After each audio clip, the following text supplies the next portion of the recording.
কাশ্মীরের পাহেলগামে ভয়াবহ সন্ত্রাসী হামলায় ২৬ জন পর্যটকের মৃত্যু ঘটেছে। এই ঘটনায় ভারতের প্রতিক্রিয়ায় দক্ষিণ এশিয়ায় আবারও যুদ্ধের শঙ্কা মাথাচাড়া দিয়ে উঠেছে।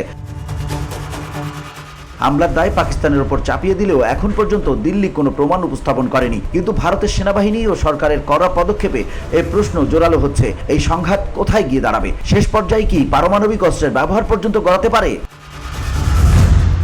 হামলার পরই ভারতীয় প্রতিরক্ষা মন্ত্রী রাজনাথ সিং জানিয়েছেন, কেবল সন্ত্রাসীদের নয়, তাদের পেছনের পরিকল্পনাকারীদের বিরুদ্ধেও ব্যবস্থা নেওয়া হবে। এরপর থেকেই সীমান্তে সেনা মোতায়েন বাড়ানো হয়েছে, বন্ধ করে দেওয়া হয়েছে গুরুত্বপূর্ণ সীমান্ত পারাপার। এমনকি ভারত একতরফাভাবে সিন্ধু পানি বন্টন চুক্তি স্থগিত করার ঘোষণাও দিয়েছে।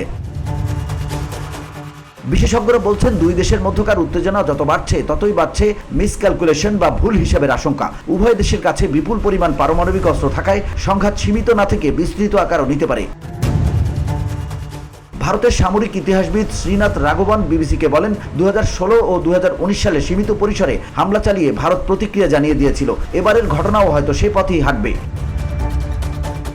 এখন ভারতের প্রতিক্রিয়ার মাত্রা হবে কতটা ক্যালিব্রেটেড বা নিয়ন্ত্রিত, সেটাই দেখার বিষয়। তার মতে ভারত সরকার এমন একটি বার্তা দিতে চাইবে যাতে পাকিস্তান ও দেশের জনগণ দুই পক্ষই বোঝে ভারত কঠোর ও সক্ষম। তিনি বলেন, কিন্তু ভুল হিসেবে ঝুঁকি সবসময় থাকে। এক পক্ষ একটু বেশি প্রতিক্রিয়া দেখালে অপর পক্ষ পাল্টা প্রতিক্রিয়া দিতে বাধ্য হয়। এভাবে পরিস্থিতি হাতের বাইরে চলে যেতে পারে।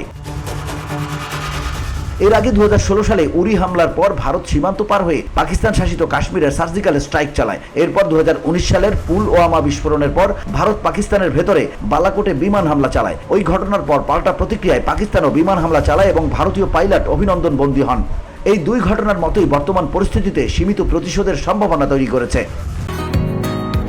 বসুন্ধরা, উত্তরা, বনশ্রী, কুড়িল ও বাড্ডা সহ রাজধানীর বিভিন্ন স্থানে অভিজাত ও অত্যাধুনিক মানের ফ্ল্যাট কেনার এক নির্ভরযোগ্য প্রতিষ্ঠান প্লেজেন্ট প্রপার্টিজ লিমিটেড।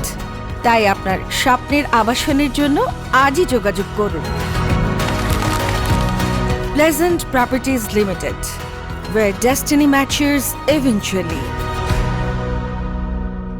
অনেকেই আশঙ্কা করছেন, যুদ্ধ শুরু হলে তা হয়তো দ্রুতই বন্ধ হয়ে যাবে। কিন্তু বিপদ হলো, যুদ্ধ একবার শুরু হলে তা কতদূর যাবে তা কেউ জানে না। যুক্তরাষ্ট্রে নিযুক্ত পাকিস্তানের সাবেক রাষ্ট্রদূত হুসাইন হাক্কানি বলেন, ভারতের সীমিত পরিসরের স্ট্রাইক যদি হয় তাহলে পাকিস্তান হয়তো প্রতিশোধ যাবে না, কিন্তু যদি তা গণমাধ্যমে ব্যাপকভাবে প্রচার পায় তবে পাকিস্তানের উপর পাল্টা চাপ বাড়বে। তখন উত্তেজনা নিয়ন্ত্রণে রাখা কঠিন হয়ে যাবে।